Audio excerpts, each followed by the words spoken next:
समतल दर्पण, अवतल दर्पण और उत्तल दर्पण के उपयोग के बारे में हम लोग जानेंगे। ठीक है, तो जैसे यहाँ पर लिखा हुआ है कि समतल दर्पण का उपयोग हम कहाँ पे करते हैं। ठीक, तो समतल दर्पण का उपयोग, तो समतल दर्पण का उपयोग ऐनक के रूप में किया जाता है। ठीक है, जैसे हमारे घर में जो ऐनक होते हैं जिसको हम आईना बोलते हैं ना, तो उस आईना में, उस ऐनक में जिस दर्पण का उपयोग किया जाता है वह दर्पण कौन सा दर्पण होता है? समतल दर्पण। ठीक, उसके बाद दूसरा है कि समतल दर्पण का उपयोग पेरिस्कोप में किया जाता है। ठीक है, समतल दर्पण का उपयोग कहाँ पे होता है? पेरिस्कोप में होता है। अब पेरिस्कोप कहते किसको है? तो वैसा यंत्र जिसकी सहायता से छिपी हुई वस्तुओं को हम आसानी से देख पाए। ठीक, और इस पेरिस्कोप का उपयोग समुद्री जहाज में, पनडुब्बी में और सैनिकों के द्वारा किया जाता है। ठीक, उसके बाद अवतल दर्पण का उपयोग, तो अवतल दर्पण का उपयोग हम लोग कहाँ कहाँ पे करते हैं? तो अवतल दर्पण का उपयोग हम हजामती दर्पण के रूप में करते हैं।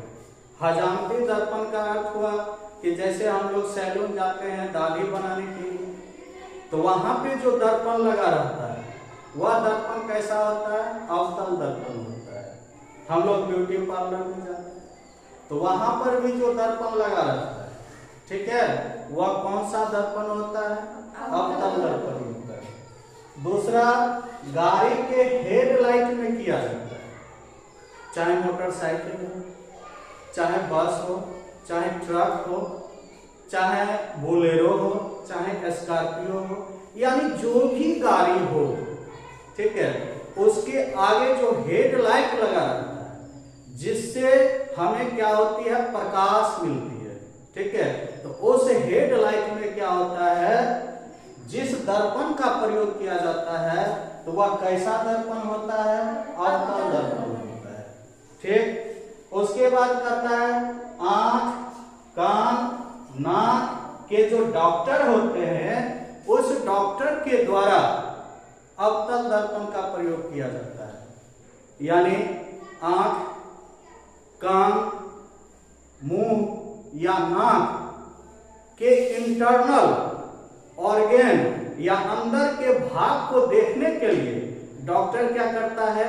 एक विशेष प्रकार के माथा में क्या करता है? लाइट लगाता है।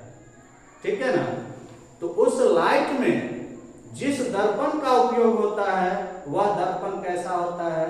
अवतल दर्पण होता है।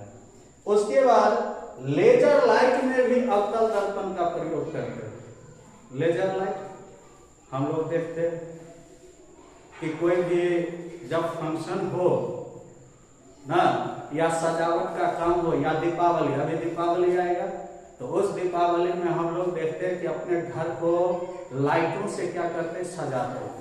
तो उसमें एक ऐसा लाइट होता है जो प्रकाश को क्या करता है? यत्र तत्र घूमते हुए बिखराता है ना, तो वो लेजर लाइट हुआ।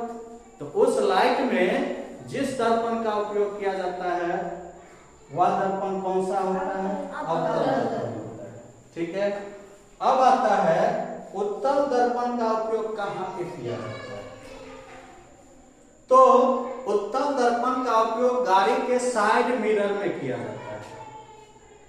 किसी भी गाड़ी को देखो, चाहे मोटरसाइकिल देखो, तो मोटरसाइकिल में हम लोग देखते हैं ड्राइवर के दोनों साइड जो एक हेल्डिंग में जो आईना लगा रहता है, दर्पण लगा रहता है, देखे ना, या बोलेरो में देखो दोनों साइड एक दर्पण पीछे की ओर लगा रहता है कि नहीं रहता है? रहता है या नहीं रहता है? तो वो जो दर्पण होता है उसको हम क्या बोलते हैं? साइड मिरर बोलते हैं। तो उस साइड मिरर में किस दर्पण का उपयोग किया जाता है? उत्तल दर्पण का उपयोग किया जाता है। और कभी कभी प्रश्न ये उठता है कि गाड़ी के साइड मिरर में उत्तल दर्पण का उपयोग क्यों किया जाता है?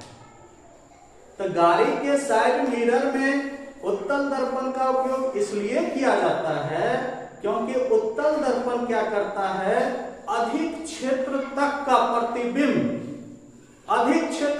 प्रतिबिंब क्या करता है, उस पर बनता है।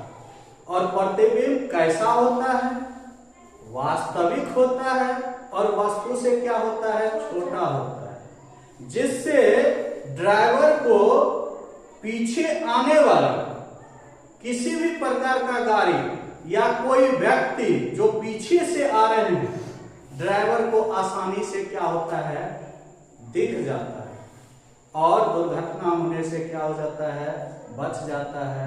इसी कारण से गाड़ी के साइड मिरर में हम लोग क्या करते हैं, उत्तल दर्पण का उपयोग करते हैं। और हम लोग गली में देखते हैं या शहर के गलियों में देखते हैं जो स्ट्रीट लाइट जलते हैं, ठीक है ना। तो उस स्ट्रीट लाइट का जो बल्ब होता है, उस बल्ब में परावर्तक के रूप में उत्तल दर्पण का क्या किया जाता है, उपयोग किया जाता है। इसलिए किया जाता है क्योंकि उस बल्ब से जो प्रकाश निकलते हैं वह प्रकाश अधिक क्षेत्र तक क्या हो, फैल जाए, ठीक। और अधिक क्षेत्र तक प्रकाश को फैलाने का काम उत्तल दर्पण करता है। इसी कारण से उस स्ट्रीट लाइट के बल्बों में परावर्तक के रूप में उत्तल दर्पण का उपयोग किया जाता है। किसी को समझने में कोई दिक्कत नहीं ना?